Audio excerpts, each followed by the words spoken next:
Thanks for staying tuned. The best way to contain the spread of the coronavirus is to stay indoors and stay safe.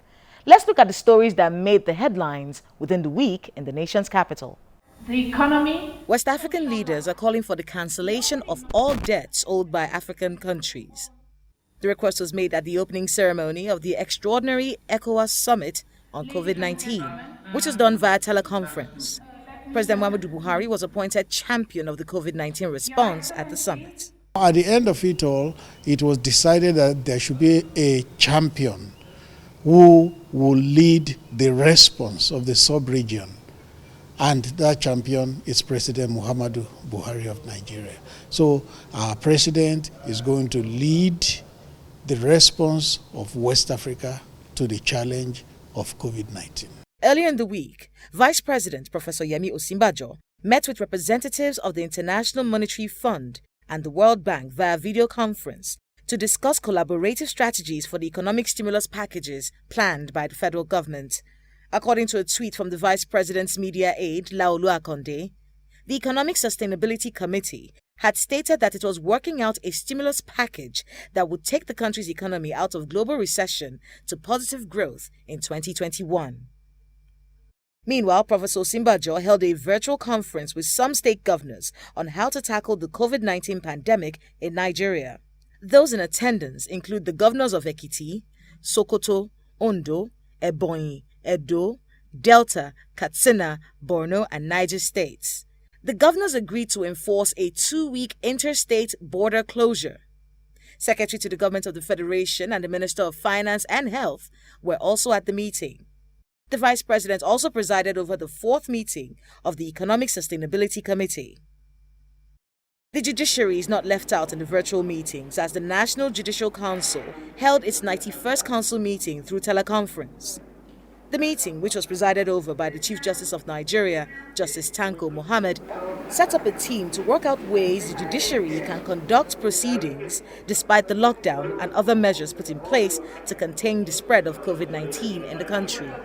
The council also recommended the compulsory retirement of 2 judges for acts of misconduct, while 8 lawyers were referred to the Legal Practitioners Disciplinary Committee for prosecution in relation to allegations of professional misconduct. Following the turn of events at the burial of the late Chief of Staff to the President, Alhaji Abba Kyari, the Secretary to the Government of the Federation, Mr. Boss Mustafa, has apologized to Nigerians over the breaches recorded during the ceremony.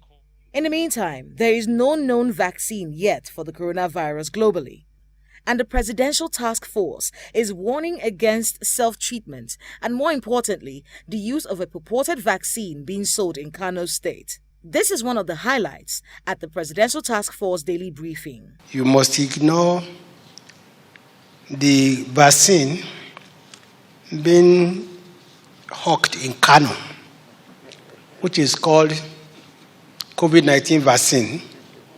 It's yellow in color. It is not certified by anybody. Please don't patronize the hawkers. Meanwhile, the testing for COVID-19 in KANO State has been suspended amidst rising cases of the virus after medical staff working in the center tested positive for COVID-19. From a singular case of COVID-19 as at April 11th, KANO is now the 3rd leading state with the highest burden of COVID-19 after Lagos and the Federal Capital Territory. As for the testing in KANO, there was a report that they had reduced availability of reagents and they were supplied that. But in addition to that, there was a temporary halt in activities because some of the workers in a laboratory got infected and the laboratory had to be shut down for decontamination. That was just temporary. But with regard to supplies with reagents, they have been replenished. They have the PPE, they have reagents now, and they are working.